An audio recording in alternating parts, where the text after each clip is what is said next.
ہیں وہ شاید پچھلی دہائیوں میں بلند ترین سطح پہ ہیں اور 118 ڈالر تک کروڈ آئل چلا گیا پر بیرل، اور اسی طریقے سے گیس بھی بہت ہی زیادہ مہنگی ہو چکی. تو یہ ہمیں سوچنا ہوتا ہے کہ ہم اتنے مہنگے تیل کے اوپر اور اتنی مہنگی گیس کے اوپر جب بجلی بنائیں گے تو ہمارا زر مبادلہ اس کے اوپر کتنا خرچ ہوگا، اور جو کہ ہم ایک ایک پائی بچانے کے لیے دن رات کوشش کر رہے ہیں. ہم نے یہاں تک کیا کہ جو امپورٹ ہے ہماری خام مال کی، مشینری کی، ان کے اوپر بھی ہم نے پابندی لگائی آج سے 1 مہینہ پہلے، تاکہ ہم سال میں کوئی 2-2.5-3 ارب ڈالر اس سے بچا لیں. اسی طریقے سے جو مہنگا ترین جو ایندھن ہے اس کو خریدنے کے لیے بھی، چاہے وہ کوئلہ ہے، چاہے وہ گیس ہے یا تیل ہے، یہ بالکل ان آئٹمس کی قیمتیں آسمان سے باتیں کر رہی ہیں. تو ہم نے جو پیچھے ابھی حالیہ ہفتوں میں جو ٹینڈر ہم نے جو منگوائے، اس میں یعنی کئی ٹینڈرز میں بڈز نہیں آئیں، اس لیے کہ وہ گیس جو ہے وہ اب بعض جو ترقی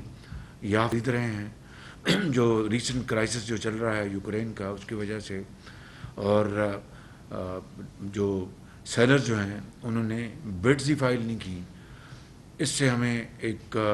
بہت بڑا سیٹ بیک ہوا. اسی طریقے سے اگر کوئی گیس کا ٹینڈر آیا تو $40 پر یونٹ، اور وہ یقیناً ہم نے ایک کانشیس فیصلہ کیا کہ $40 پر یونٹ گیس جو ہے وہ اتنی مہنگی ہوگی کہ ایک تو ہمارا فارن چینج اس سے اپنا بہت خرچ ہوگا، اور دوسرا بہت مہنگی بجلی بنے گی. تو ہم نے وہ $40 پر یونٹ گیس خریدنے سے ہم نے پرہیز کیا کہ ان وجوہات کی بنا پر. مگر پچھلی حکومت کو جب اللہ تعالیٰ نے ایک موقع عطا کیا تھا کہ وہ سستی ترین گیس وہ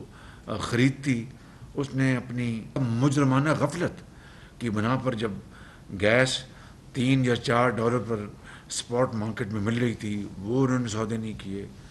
اسی طریقے سے لانگ ٹرم سودے اس زمانے میں گیس کے یہ $5 یا $6 پہ ہو سکتے تھے، وہ نہیں کیے.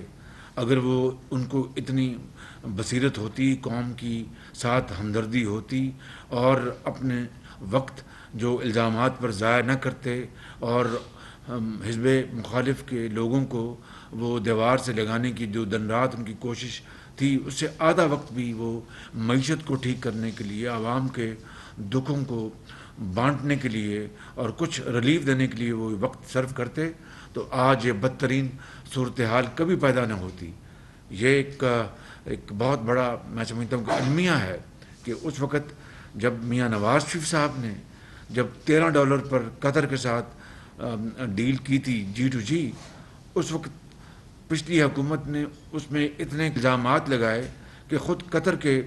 عوام پریشان ہو گئے کہ بھئی اتنا شفاف ایگریمنٹ ہوا، اور اس کے اوپر ایک برادر ملک پاکستان اس میں الزامات لگا رہا ہے، تو ان کا دل کتنا دکھی ہوا ہوگا. اس کے بعد ایک اور ایگریمنٹ ہوا 10.4 سینٹس پہ، یہ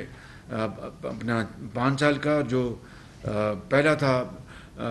13% والا، 13% والا، وہ 15 سال کا ہے. تو میں یہ کہہ رہا ہوں کہ اگر $5 پہ اگر یہ حکومت جو اویلیبل تھی گیس اگر یہ کر لیتی لانگ ٹرم، تو آج پاکستان کے اندر نہ گیس کا اتنا بڑا بحران ہوتا، اور نہ ہی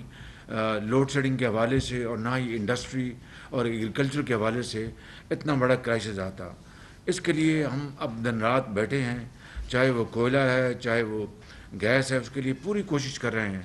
انشاءاللہ انسانی حد تک. اسی لیے بیٹھے ہیں کہ سر توڑ کوشش کر رہے ہیں کہ ہم کس طرح لوڈ شیڈنگ کے اوپر قابو پائیں. اب حالت یہ ہے کہ اگر عوام کے لیے جب ایک بہت شدید گرمی میں جب ان کو پنکھا نہ چلے تو وہ بد دعائیں دیتے ہیں، اگر گیس کاٹتے ہیں صنعتوں سے تو وہاں پر ہماری جو معیشت جو ہے وہ متاثر ہوتی ہے، اگر گیس کاٹتے ہیں فرٹیلائزر پلانٹ سے تو ہمارا جو زراعت جو ہے اس کو خطرہ لاحق ہوتا ہے، اگر گیس کاٹتے ہیں ٹیکسٹائل سے تو ہماری جو ایکسپورٹ جو ہیں ان کو دھچکا لگتا ہے. تو it's a very very difficult challenge کہ اور اس کے لیے ہم اب سر جوڑ کر بیٹھے ہیں کہ کیا بیسٹ آپشنز اویلیبل ہیں جس سے کہ ہم اپنی جو بجلی کی لوڈ شیڈنگ جو ہے اس میں ہم کمی لا سکیں. عظیم دوست چین کے حوالے سے جو ہمارے سی پیک کے تحت جو کوئلے کے پلانٹ لگے ہیں بجلی جو پیدا کرتے ہیں, اب کوئلہ جو ہے باہر ساؤتھ افریقہ میں اپنا قیمتوں کو آگ لگی ہے بالکل. اس لیے ہم اس وقت یقیناً ایک مشکل صورتحال میں ہیں, لیکن انشاءاللہ اللہ تعالیٰ نے چاہا تو ہم انشاءاللہ ان مشکل حالات سے نکلیں گے. دن رات کوشش جاری ہے. چائنا کے حوالے سے ریوالونگ اکاؤنٹ جو ہے وہ جو کہ نہیں کھولا گیا تھا, کمٹمنٹ کے باوجود پچھلی حکومت نے نہیں کھولا ریوالونگ اکاؤنٹ, اور اس سے چین کی حکومت کو بڑا سخت اعتراض پیدا ہوا تھا. اس کو بھی انشاءاللہ ہم ہینڈل کر رہے ہیں. اسی طریقے سے جو ایک حویلی بہادر شاہ میں 1250 میگا واٹ کا ایک نیا پلانٹ جو جرمن کمپنی سیمنز نے ہمارے زمانے میں وہ لگایا تھا, اس کی پہلی ٹربائن 2018 میں پہنچ گئی تھی اپنا سائٹ پر. وہ 2.5 سال پہلے یا 2 سال پہلے وہ چل جانا چاہیے تھا 1250 میگا واٹ کا وہ پلانٹ, لیکن وہ ہنوز بند پڑا ہے کیونکہ پچھلی حکومت کو نہ توفیق ہوئی نہ انہوں نے خیال کیا. کئی پتہ نہیں 30-40 ارب روپے قوم کے ضائع ہو چکے ہیں اوور رنس کی شکل میں اور دوسرے مدات میں, اور وہ پلانٹ جو ہے نہیں چل سکا. اسی طریقے سے جو ہمارے پن بجلی کے منصوبے تھے سی پیک میں, ان میں تاخیر ہوئی, اور جان بوجھ کے میں یہ کہوں گا تاخیر کی گئی. کوئی دلچسپی کوئی نہیں تھی, اپنا چلتے ہیں پلانٹ چلیں, نہیں چلتے نہ چلیں. ان کی بلا سے پاکستان کے عوام کی کیا صورتحال ہے اس سے ان کو کوئی غرض نہیں تھی. تو یہ ہیں وہ مشکلات جن کا ہم سامنا کر رہے ہیں, لیکن اللہ تعالیٰ نے چاہا تو انشاءاللہ ہم بڑی کوشش کے ساتھ لگے ہوئے ہیں کہ جو پلانٹس جن میں تاخیر ہوئی ہے اور بڑی ہی سیریس ڈیلے ہوئی ہے ان کو ہم جلد سے جلد چلائیں. چاہے وہ پن بجلی کے منصوبے ہیں, چاہے وہ تھرکول کی بنیاد پر اپنا منصوبے چلنے ہیں, چاہے وہ حویلی بہادر شاہ کا ہے. تو ان تمام اپنا مشکلات کا میں نے اس لیے ذکر کیا کہ یہ جینون چیلنجز ہمیں ملے جو ہی ہم نے